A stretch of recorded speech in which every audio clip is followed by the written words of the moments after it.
Released by Spike Chunsoft in the year 2010 on the PlayStation Portable, director Tatsuya Marutani and producer Yoshinori Terasawa worked together to bring writer Kazutaka Kodaka's story to life. The murder mystery visual novel is set apart with a vibrant pop art style with torture horror elements inspired by movies like Saw and Cube, and psychological horror inspired by the game Illbleed. For gameplay, the game alternates between two gameplay modes, Daily Life and Deadly Life. During Daily Life, the game is mostly composed of exploration, conversations with other characters, and scripted story events. During Deadly Life, the game shifts to a much more comprehensive investigation, with logic puzzles and minigames in a court trial context. The name of the game itself, Dangan, meaning bullet, and Ronpa, meaning refutation, are central themes to the gameplay style of literally shooting down opposing arguments, contradictions, and testimonies with logic and evidence. The story only gets larger from here, so let's cut it down to size with a recapitation. The game begins with a look at Kibogamine, or Hope's Peak Academy, a high school for the best of the best, in which no one gets in except for the exceptional students deemed the ultimate in their field. These fields aren't purely academic either, with the ultimate title being granted to recognized fields such as model, idol, athlete, and even delinquent, among others.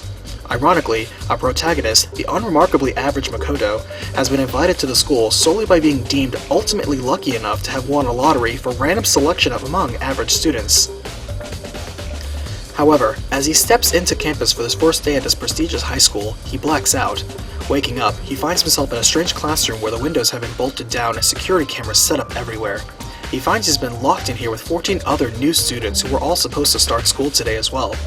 Makoto introduces himself to the other ultimate students, Hifumi the otaku, Leon the all-star athlete, Sayaka the idol, Toko the novelist, Kiyotaka the prefect, Mondo the outlaw, Junko the supermodel, Kyoko, who seems to be a mystery, Chihiro the programmer, Aoi the swimmer, Sakura the fighter, Byakuya the prodigal scion, Yasuhiro the shaman, and Celestia the gambler. As they try to assess the situation, a silhouette of a bear appears on a nearby TV and ushers them into the gymnasium. There, they are greeted by a strange, asymmetrically remote-controlled bear by the name of Monokuma, who lays claim to all the students there as the new headmaster. He explains their new circumstances, by which, because they are such valuable members of society, they are being locked in here for the rest of their own lives for safety. Unexpectedly, he also drops that this arrangement is to be for the rest of their lives. However, their isolation need not be permanent, as he teases there is one way to be permitted to leave his school. In order to graduate and leave the academy alive, you must kill someone else. In the shock and protest, Mondo grabs Monokuma in an outrage, and in response, Monokuma explodes, nearly killing him had he not thrown him away just in time. Another Monokuma arrives to replace the first, affirming he's fairly omniscient and willing to punish anyone who intends to defy him. Proceeding, he hands all of them their new school IDs and lives to the school rules before leaving the group of 15 dumbfounded. The rules of the new Despair Academy are simple, though one seems to stand out among the others. Rule number 6, the villain who kills one of his companions will graduate, provided his crime is not betrayed. Clarifying rule number 6, it simply means that in order to graduate, you must murder someone and get away with it. Returning to their fully furnished rooms, they also find tools and encouragement from Monokuma to play in his death game. Leaving his room, Makoto bumps into Sayaka, and as they chat, it turns out they actually went to the same middle school together in almost the same class, and opt to partner up in this crisis. Later, everyone reconvenes after splitting up to investigate the school. However, all they confirm is that there really is no practical way out. As their first night approaches, they all agree on the honor system to each stay in their room all night. The next day, Makoto checks in on Sayaka, and as they talk, she realizes that her status as an idol will be compromised if she stays here too long, and is willing to do anything to maintain her dream. However, a few days pass and everyone is getting along uneasily, much to Monokuma's boredom. He decides to instigate motives among them in order to inspire murder, and passes out movies for them to watch, and expresses the only thing he wants from them is simple despair. On Makoto's DVD, it shows him his loving family, and then a horrible scene of his house after being ravaged. Coyly, the DVD encourages him to graduate so he can find out what happened here and to his family. Monokuma's confusion baiting and fear-mongering works, as suddenly everyone now has passionate and personal reasons to get out, making the act of graduation all the more reasonable. That night, Sayaka believes someone was trying to get into her room, so Makoto agrees to swap rooms with her. However, the next morning, Sayaka is the first victim to be murdered. Immediately, everyone is told to gather in the gym, and Monokuma reminds everyone that just killing someone isn't enough to graduate, you must also get away with it. To validate this deed, a class trial will be held in which everyone will collectively determine who the villain is. Monokuma knows who did it, so if the students select correctly, the villain is punished. Though, if they select incorrectly, the villain gets to graduate and everyone else is punished. Junko refuses to participate in this lay judge system, or in this death game at all, and as punishment, she is instantly executed on the spot. Morbidly, Monokuma uses Junko's fresh corpse to explain how to investigate a murder scene, and reinforce how deadly serious he is in enforcing the rules. Unfortunately, as Sayaka was killed in Makoto's bedroom, that makes him the prime suspect as they all begin their investigation. After the investigation concludes, they travel to the class trial room, during which a non-stop debate format takes place, where testimony and epiphanies are tried and tested in real time. As they reconstruct the crime, it turns out Sayaka herself took a knife from the kitchen, switched the nameplates between her own and Makoto's rooms, and invited the victim over, intending to kill them and switch the nameplates back, framing Makoto. However, Makoto's room had a practice sword in it, and the victim used it to defend themselves, take the real knife Sayaka had, and choose to pursue and kill her with it. However, as she was dying, she wrote the culprit's name upside down, revealing the final murderer to be Leon, further reinforced that only he had the pitching skills needed to toss the evidence through a narrow incinerator opening as he tried to cover everything up. Monokuma confirms the conclusion to be correct and delights in Makoto's despair at not only losing Sayaka, but also acknowledging she was going to betray him too. Monokuma begins Leon's execution, in which he is brutally pummeled to death by machine gun-fired baseballs in a batting cage, in full view of everyone. The remaining 12 students are still recovering from the events, and the next day they find a letter that suggests the academy has actually been closed for at least a year. Later, Monokuma gives each of them a letter with a deep, dark personal secret they're hiding, and threatens to publicly expose it in 24 hours if no one is murdered by then. While some of the group only has an embarrassing secret to be divulged, they don't consider it worth killing over. However, that's not true for everyone. The next day, Chihiro was found crucified in the women's changing room in a rather brutal and deliberate manner. As the investigation and trial begin, it's revealed that Toko is actually a closet serial killer of local infamy. However, as this style of killing and selection of victim doesn't meet her criteria, she's actually not the perpetrator. In addition, it also turns out Chihiro was actually a boy cross-dressing as a girl due to his low self-esteem, though was working out at night to try and get stronger. Chihiro was meeting someone to help train, and it was they who killed Chihiro in the locker room with a dumbbell. Chihiro died instantly, and the murderers switched the crime scene from the men's locker room to the girls to throw everyone off course. Later, an unexpected twist came when Byakuya discovered the body and tampered with it in order to make it look like Toko, the serial killer, had done it. As it turns out, the killer who was helping Chihiro work out, as well as be strong enough to move the scene, was Mondo. When confronted, Mondo owns up to his crime, and it turns out the murder was actually impulsive. Chihiro, when threatened on exposure of his secret of cross-dressing, actually decided to confront it head-on and trust the macho Mondo to toughen him up.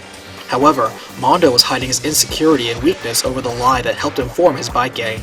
The fact that the physically weak Chihiro was going to overcome his mental weakness set off a wave of envy in the mentally weak but physically strong Mondo.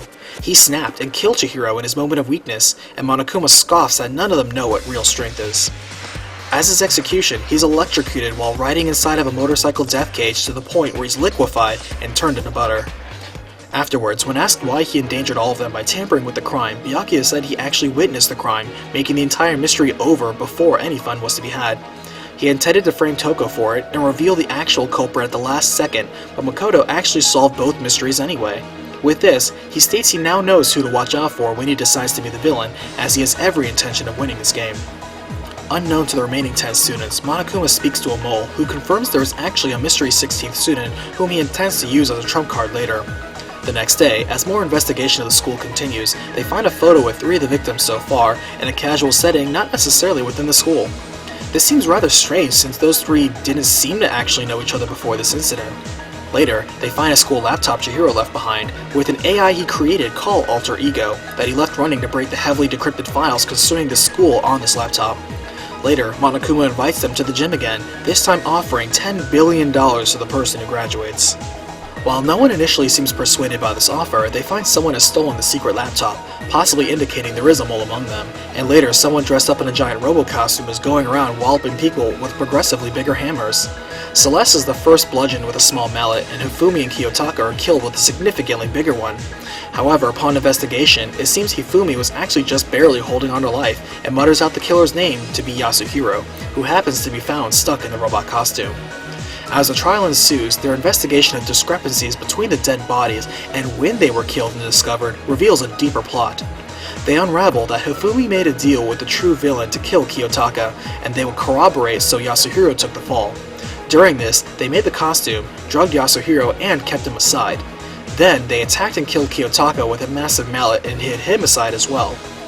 Then they started constructing a serial crime in which progressively larger hammers were used to attack the students, with Hifumi faking his own injuries. As the rest of the group was chasing the red herring trail, Hifumi then faked his own death at the same time as the group was being led to discover Kiyotaka's body, thus confusing the time of the murder. As the group was investigating Kiyotaka's body in preparation of a trial, Hifumi snuck out, thus distracting everyone again to search for his supposed corpse. Meanwhile, he was actually relocating Kiyotaka's body once more to further confuse the investigation trail, and that was when his partner chose to betray him and murder him for real. With this, their own crime would actually be masked under the first crime the group was still solving, and complicated by Hifumi's twice-dead body. By the time the group found him, he had only the strength to reveal a name and then actually die, thus triggering the next trial for this murder. As it turns out, this double-blind, double-crossing, double murder was concocted solely by the ultimate gambler, Celeste, who turns out goes by the real name Teiko Yasuhiro, meaning Hifumi was actually correctly pointing out her real name. As for motive, she really did want the pot of 10 billion to fulfill her dream of owning a European castle surrounded by gorgeous manservants. As her execution, it begins as a Versailles-style witch burning, but at the last second of her being burned alive, a speeding fire truck careens in and rams her head on. In the despair of the aftermath, they check and see that Alter Ego is close to cracking the school's decrypted network, and Kyoko helps Makoto discover a hidden room containing a mysterious note, warning them not to leave this place. After getting attacked by a mysterious assailant, Makoto then sees Sakura fighting with Monokuma in defiance of some sort of agreement with the bear, though the bear reminds her that he still holds the hostages in his hand. As the survivor count drops to 7, Makoto questions if Sakura is the real mole among them, and during additional exploration, he finds yet another strange picture of a pleasant scene with deceased victims in it. In addition, Alter Ego has finished its decryption job, revealing this academy is intentionally structured like this in response to a mysterious disaster that occurred a year ago. The next day, Monokuma gathers them all together this time, not necessarily to provide a murder incentive, but to publicly announce that his planted mole is in fact Sakura. In fact, Sakura confirms this to be true, and her mission was to kill one of them. However, she has every intention of fighting the Puppet Master. In addition, the Alter Ego program now wants to connect to the school's network and continue to try finding a way out for them, despite the very strong risk of getting caught while doing so. Makoto and Kyoko manage this, but are soon found by Aoi, who hurries them to help Sakura, who was sealed inside the rec room. Looking strangely slumped over, their fears are confirmed when Sakura is indeed dead. When conducting forensics, they find a few external wounds, but mostly a large amount of blood vomited out by her, and this indeed is a locked room murder. The next trial investigation ensues, with no clues to the sealed room, but Byakuya, Toko, and Yasuhiro all having received invitations from Sakura to meet in the rec room, and all three deny going. After questioning everyone, especially those three, the events begin to fall into place. Sakura invited all three to meet with her in the rec room. Toko arrived before everyone else, but was nervous and so hid in the locker in the room. Sakura then arrived, followed by Yasuhiro, who mistakenly thought she was going to kill him. He grabbed a nearby bottle off the wall and smashed her on the head with it and set to work planning a red herring to pin his supposed murder on Toko. However, Toko saw all this, including the framing attempt, so she left the locker after Yasuhiro left and hid the clue he forged. As it turns out, Sakura was only dazed by the blow, and when she woke up, she startled Toko into fainting. However, her serial killer persona took over, and like Yasuhiro, grabbed another bottle and smashed Sakura on the head again. Like Yasuhiro, she thought she killed Sakura and left before realizing she also only dazed her. Sakura came to once more, came to a decision, sealed herself in the rec room herself, and with the poison she herself obtained from the school lab, drank it to commit suicide. Later, when everyone discovered the body, Aoi saw the poison bottle and switched it with a protein bottle to shift suspicion to herself and save face for Sakura, her friend. When it came to revealing the killer, it is indeed Sakura who killed herself. The reason Aoi tried to sabotage the trial and get everyone killed by deducing incorrectly is because she saw the despair in Sakura's suicide note she found, and realized Sakura was trying to make amends and help everyone, accepted the fault of causing division among the friends by being the mole, as well as refused to partake in his death game any longer. Aoi felt the group stomped all over Sakura's trust, and they should all have to suffer the same fatal punishment like she did. However, this was another of Monokuma's tricks, as he forged that suicide letter to rile up Aoi.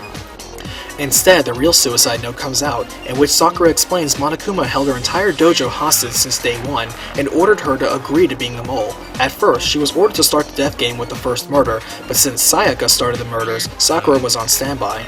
Over time, Sakura became a friend to the others, and could not stand by as the mental stress was taking a toll on them and conflict was constant.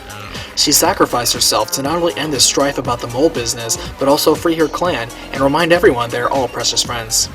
Still, despite Makoto and Kyoko figuring out everything again, Monokuma still wants to punish someone, so he shocks them all by demolishing a laptop with Alter Ego on it, proving he was actually wise onto their scheme all along.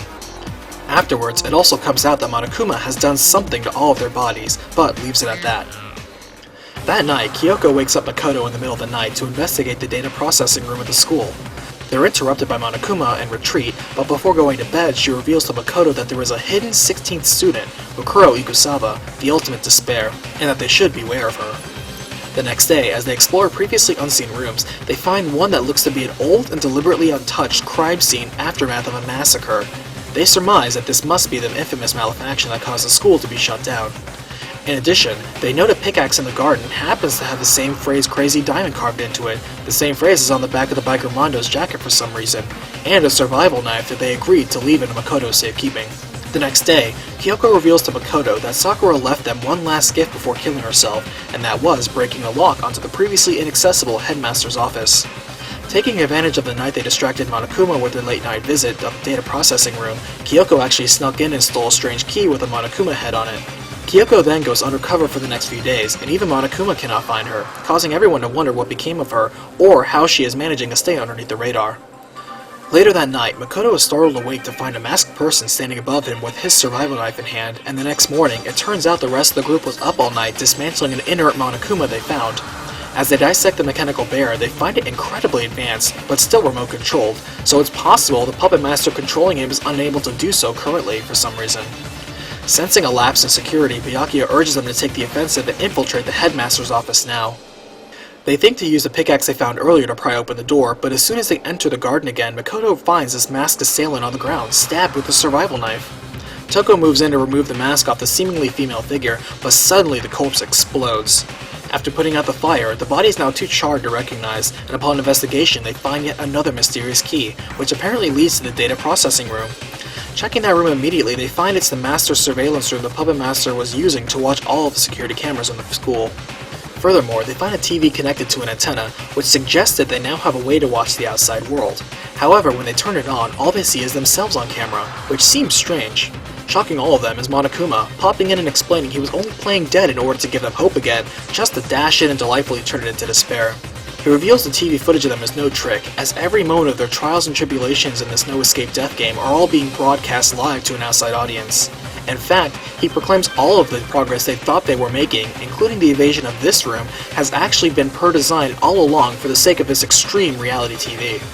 In fact, he's here to hand them the new forensic details for the body they found and declare a new trial for them all soon. The file doesn't identify the victim this time, so for now they can only investigate what they have. The corpse does seem to have fake nails on, as well as a strange tattoo of a wolf. They then investigate Kyoko's room, wherein they find a student register from Mukuro Ikusawa, the ultimate mercenary.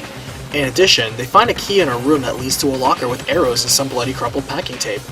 Mukuro was also part of an elite group called Fenrir, an incredibly powerful group of mercenaries where each member was nearly as strong as 100 soldiers. Though, as the time for the class trial draws near, Kyoko makes her appearance, shocking everyone. This also means the corpse is indeed Mukuro Ikusawa, and Kyoko is the only reasonable suspect. In fact, as the trial progresses, those circumstances and clues point very heavily towards Kyoko, even despite the fact that it comes out that she saved Makoto from the masked assailant in his room. However, in clearing Kyoko, Makoto opens holes in his own alibi, meaning he's the only possible suspect. However, he points out this entire trial seems suspect, as it's for someone they never even met before, making it seem like a trap by the puppet master. In fact, Monokuma suspiciously ends the trial early and forces a vote for the culprit before they can pursue that line of thought, and the group has no choice but to point to Makoto. Monokuma even rushes the punishment on him, sending him down a conveyor belt towards a giant crusher in the name of detention, but at the last second before he's flattened, the alter ego AI hacks the execution and suspends the crusher, allowing Makoto to be dropped safely away. Monokuma is shocked at the sudden hack, but claims it changes nothing. The next thing he knows, Makoto wakes up among the trash beneath the school, and soon Kyoko throws herself out into the trash to save him like he saved her during the trial. She reveals her ability that got into the school is that she's the ultimate detective, and her mission is finding the headmaster to this academy, because he's her father. However, despite what Monokuma claims, the headmaster is not the puppet master controlling this death game. In fact, the last trial was a farce since none of the students killed the victim, so it was all to frame Kyoko as revenge for stealing Monokuma's key. Furthermore, while it's true Mukuro Ikusaba was known as the Ultimate Despair, she wasn't the only one, as there was 2 people who were involved in the horrible malefaction that happened over a year ago. As they escape, they decide to confront Monokuma directly, pressuring him with the knowledge that he was breaking his own rules for the sake of revenge, not for the integrity of the death game show. Kyoko proposes a new challenge, since the verdict of the last trial didn't count, and that is to wager their hope versus the Academy's despair. Monokuma agrees, stating that if they can solve all the Academy's mysteries, then he'll admit defeat and they can leave. Otherwise, they'll all be executed. Interestingly though, this means the Mukuro Ikusaba's murders must still be solved, as it really was committed by a student here, despite the last mistrial. As they investigate the last few areas of the school, they are shocked to find the remains of the last headmaster, Kyoko's father, which morbidly confirms her father is not the puppet master torturing them, and has actually been thinking of Kyoko until his dismal, mysterious end. In truth, his death was actually the death the audience witnesses as a prologue to the entire game. Makoto grabs his master keycard and continues on, finding lockers that haven't been used since the last massacre. He finds among them lockers belonging to Kyoko and Yasuhiro, but it makes little sense why they're here to begin with. Further investigating reveals the Monokuma control room, as well as additional information on Mukuro Ikusaba in the headmaster's office. It turns out she has superhuman resistance and fortitude, surviving battlefields without a scratch, and dangerous enough as a soldier to keep even the headmaster constantly on guard. Given the physical profile revealed, it's also possible the body they found may not even be Mukuro's. This seems reinforced by the fact that in the morgue they find later, there are only 9 bodies being preserved instead of the 10 that should be there. Monokuma interrupts them, gathers them, and reveals to them another unbelievable photo, this time of the 15 Ultimates except for Makoto, all happy in a normal classroom setting but wearing a different school uniform. After that, Makoto finds a DVD with other students, including himself, and an interview with the headmaster, agreeing to stay at the academy, potentially indefinitely, in a sort of contract. However, Makoto has no memory of that happening at all. As the time for the final trial draws near, everyone suddenly distances themselves from Makoto, with an air of distrust among them. As the trial begins, they all reveal they each have proof all of the others are in alliance against just them, each with their own photo of a school day in which just they are missing. Makoto then catches that these photos may not all be fake, so much so that they all have collective amnesia of not only this idyllic school life, but also their video agreement to stay at the school. Refocusing on the murder, the contradictions of the Mukuro murder are made clear when considering the morgue and its missing body, precisely because there was a body used twice. To be specific, the body they thought belonged to Mukuro actually belonged to the Junko death, who was killed by Monokuma as the first victim. However, as the recent body really was Mukuro's, that logically leads to meaning the first person killed was actually Mukuro, pretending to be Junko, and Junko was still actually alive. Between the cover-ups and switch-ups, Makoto is confident it's actually Junko who's the ultimate despair and puppet master behind Monokuma. Found out, Junko Enoshima, the real one, finally takes the stage, revealing that the switch was possible because she and Mukuro are actually twin sisters. She's always been a fickle genius, thus having no problem using her sister as a tool for entertainment and betraying her just to make things interesting for the game. After all, both of them have the title of Ultimate Despair, so being free to do anything and feel little for it comes naturally. However, with that mystery solved, there is still the mystery of their missing memories. So far, each of the murders have been themed. The first was personal relationships, the second was shameful secrets, the third was greed, and the last was betrayal, and Junko refers to these as a few of the many seeds of despair. She wiped their memories tied to these, and more, to give them a chance to fill their voids with hope, all with the deliberate intention of smashing them into despair. She shows them seemingly absurd pictures of an insane outside world dominated by Monokuma idols, and strangely enough, this end of the world is verified as true by the alter serial killer side of Toko. As incredible as it sounds, the world ended a year ago in an event known as the Great Malefaction, where despair overtook humanity like a plague and nearly destroyed itself en masse. Makoto refuses to believe that, since they've been here for only a few weeks, but Junko reveals yet another shock that they've actually all been here for almost 2 years. In fact, the last 2 years are exactly what's missing from their memories. As much as they want to disbelieve that, unfortunately, all the out-of-place evidence of the photographs and locker contents all prove otherwise. With forced acceptance aside, Junko recounts the order of events. 2 years ago, they were all accepted into Hope's Peak Academy as mankind's next wave of hope for the next generation. However, the Malefaction Despair Apocalypse occurred 1 year later, killing nearly everyone in the school except for the class of 16 originally here. Next, Rourke began converting the academy into a self-sufficient shelter per the direction of the real headmaster, Kyoko's father, hence why he had them volunteer and agreed to potentially spend their entire lives separate from the insanity outside. However, the headmaster didn't count on the Ultimate Despair sisters to be sealed in with them.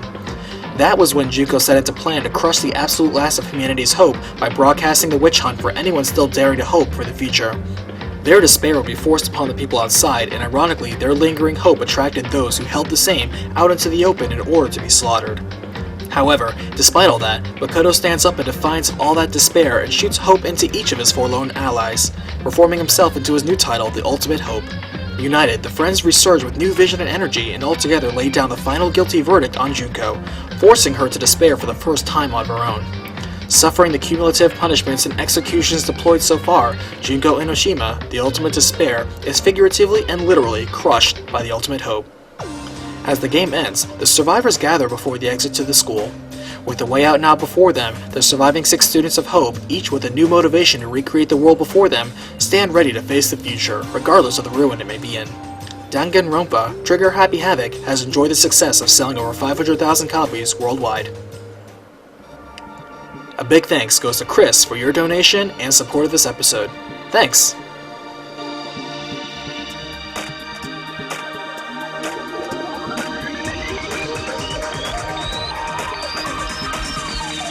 Danganronpa.